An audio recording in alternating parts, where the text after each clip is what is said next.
Titanic एक iceberg से टकराया और समंदर में डूब गया।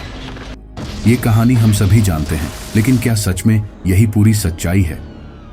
ये कहानी शुरू होती है 1912 में, जब टाइटैनिक अपने पहले सफर के लिए इंग्लैंड के साउथम्पटन बंदरगाह पर खड़ा था। जहाज कोयले से चलता था और इसमें बड़े बड़े कोयला बंकर स्टोरेज रूम थे। विशेषज्ञों के अनुसार 2 अप्रैल से 6 अप्रैल के बीच बंकर नंबर 6 में, जिसे फॉरवर्ड स्टारबोर्ड बंकर भी कहते थे, कोयले में अचानक आग लग गई। ये कैसे हुआ? इसे खुद ब खुद आग लगना स्पॉन्टेनियस कॉम्बेशन कहते हैं। जब कोयले को एक जगह ढेर करके लंबे समय तक रखा जाता है तो उसमें केमिकल रिएक्शन होती है और गर्मी पैदा होती है। अगर यह गर्मी बाहर नहीं निकल पाती तो कोयला खुद ब खुद जल उठता है। उन दिनों के जहाजों में यह एक सामान्य समस्या थी। आग लग तो गई थी, लेकिन व्हाइट स्टार लाइन कंपनी और जहाज के कप्तान स्मिथ के सामने एक बड़ी दुविधा थी। अगर यह खबर बाहर जाती तो यात्रियों में दहशत फैल जाती और जहाज का पहला ही सफर रद्द हो सकता है। इससे करोड़ों का नुकसान तय था, इसलिए फैसला लिया गया, आग को छिपाया जाएगा। फायरमैन और स्टोकर्स दिन रात जलते हुए कोल को सीधे बॉयलर्स में झोंकते रहे ताकि आग का ईंधन खत्म हो जाए। कंपनी के चेयरमैन जे ब्रूस इस्माई भी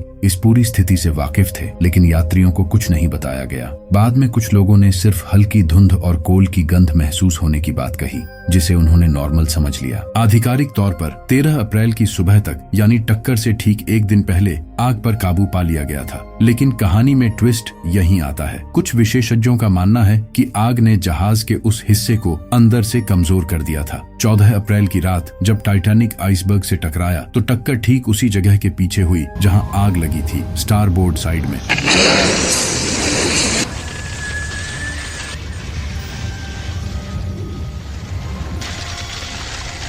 कुछ मॉडर्न थ्योरीज के मुताबिक कोल फायर की वजह से स्टील लगभग 1000 डिग्री सेल्सियस तक गर्म हो चुका था। इतनी गर्मी में स्टील पिघलता नहीं, लेकिन उसकी स्ट्रेंथ 50 से 70% तक कम हो जाती है। अगर हल नॉर्मल हालत में होता तो शायद वो आइसबर्ग की टक्कर को बेंड होकर झेल लेता, लेकिन कमजोर स्टील क्रैक हो गया। ज्यादातर हिस्टोरियंस आज भी मानते हैं कि टाइटैनिक के डूबने का मुख्य कारण आइसबर्ग ही था, लेकिन ये भी सच है कि कोल फायर ने इस हादसे को कहीं ज्यादा घातक बना दिया। अगर आग न लगी होती तो शायद टक्कर से इतना बड़ा छेद नहीं होता और जहाज इतनी जल्दी नहीं डूबता।